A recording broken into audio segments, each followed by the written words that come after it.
కిరాయి చప్పట్లు, కిరాయి అధికారంతో మమ అనిపించుకుంటున్న నేటి పాలకులని రాష్ట్రీయ ప్రజా కాంగ్రెస్ ఆర్పీసీ ప్రధాన కార్యాలయంలో జరిగిన పార్టీ వారాంతపు సమావేశంలో ఆర్పీసీ వ్యవస్థాపక అధ్యక్షులు మేడా శ్రీనివాస్ సూటిగా విమర్శించారు.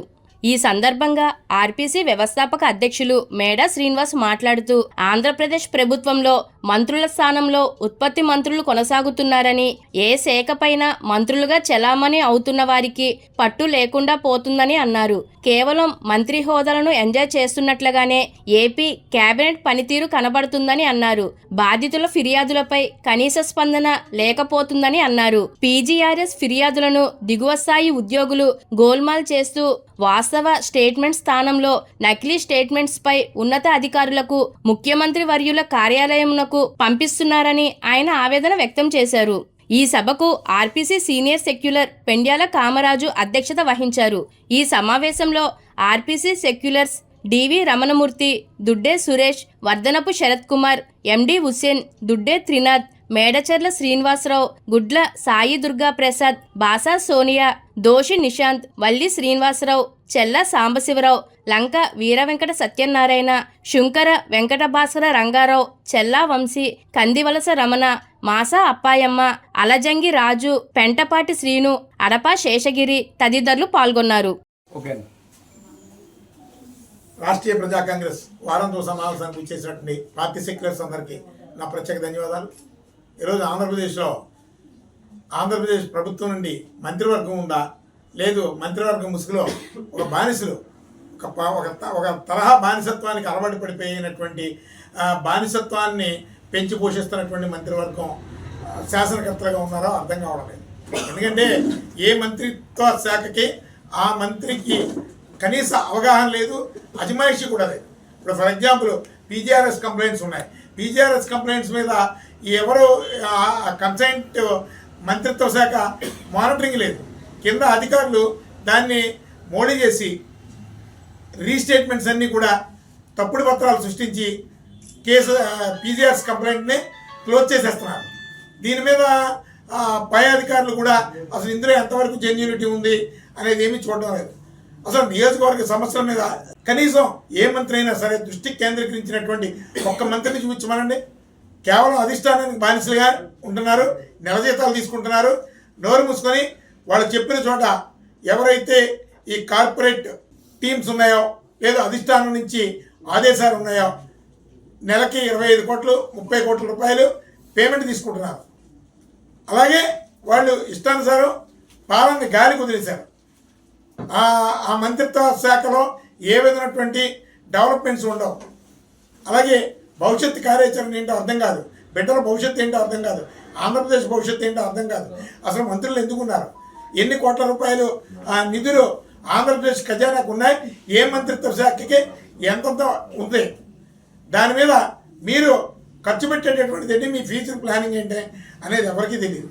కానీ ఇక్కడ ఆంధ్రప్రదేశ్లో మంత్రివర్గం ఉన్నదని చెప్పుకోవడం కన్నా ముఖ్యమంత్రి ఉన్నాడు అని చెప్పుకోవడంలో తప్పులేదు.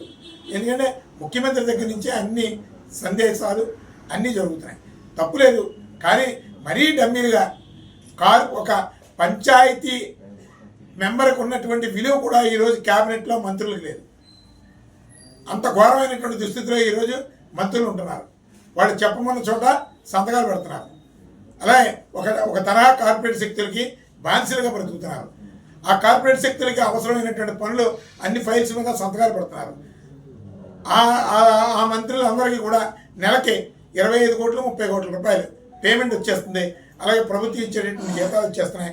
అలాగే అన్ని సౌకర్యాలు అందిస్తున్నారు. ఇక్కడ ప్రజల బలిపశువులుగా ఉంటున్నారు. ఏ మంత్రిత్వ శాఖ నుంచి అయినా సరే ప్రజల కోసం కానీ ఈ రాష్ట్రం కోసం కానీ ఒక మెరుగైనటువంటి డెవలప్మెంట్ ఉంది అని చెప్పుకోవడానికి ఒక్క మంత్రిని చూపించమనండి. ఆర్థిక నేరాలకి మూల విరాట్లుగా నిలబడుతున్నారు. అలాగే ఒక మాఫియా, భూ మాఫియా కావచ్చు, శాండ్ మాఫియా కావచ్చు, అలాగే కరప్షన్ మాఫియా కావచ్చు, దేనికైనా సరే మంత్రిత్వ శాఖ అండదండలతోనే మొత్తం నడుస్తుంది. నేను వాస్తవాలు ఏంటంటే మంత్రిత్వ శాఖ పేరుకి మంత్రిగా ఉన్నారు తప్ప పూర్తిగా డమ్మీగానే ఉన్నారు. డబ్బులు తీసుకోవడం సంతకం పెట్టాం. ప్రజల పనులు ఏమైపోయినా ఈ మంత్రులకు అక్కర్లేదు.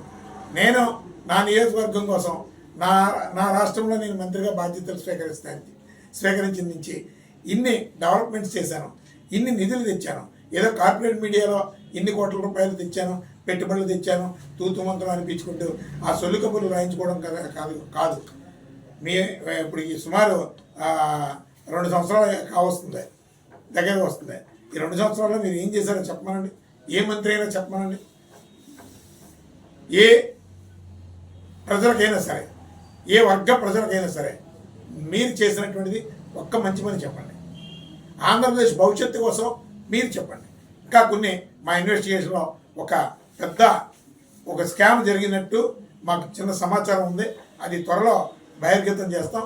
కొన్ని కోట్ల రూపాయలు ఒక శాఖలో చాలా పెద్ద స్థాయి కుంభకోణం జరిగింది.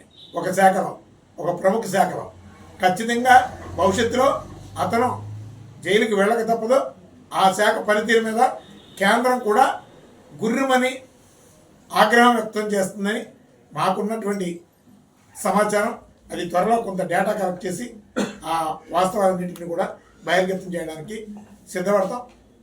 అలాగే భవిష్యత్తు కార్యాచరణని ఈ రాష్ట్రంలో ప్రజలకి, రాష్ట్ర భవిష్యత్తుకి, ఈ జనరేషన్ బిడ్డలకి ఒక అద్భుతమైనటువంటి భవిష్యత్తు వచ్చే విధంగా ఒక కార్యాచరణ రాష్ట్రీయ ప్రజా కాంగ్రెస్ పార్టీలో శ్రీకారం చుడతాం. ఒక ప్రత్యామ్నాయ రాజకీయ నిర్మాణాన్ని గత ఎన్నో ఏళ్ళగా మేము ఒక సుదీర్ఘ పోరాటం చేస్తున్నాం, ఒక కార్యాచరణ చేస్తున్నాం. అది కాస్త కార్యరూపం దాల్చే విధంగా కొన్ని మెరిట్స్ కూడా, అనుకూలమైనటువంటి డెవలప్మెంట్స్ ఉన్నాయి. త్వరలో ఆ కార్యాచరణ కూడా ప్రజలందరికీ తెలియజేస్తాం.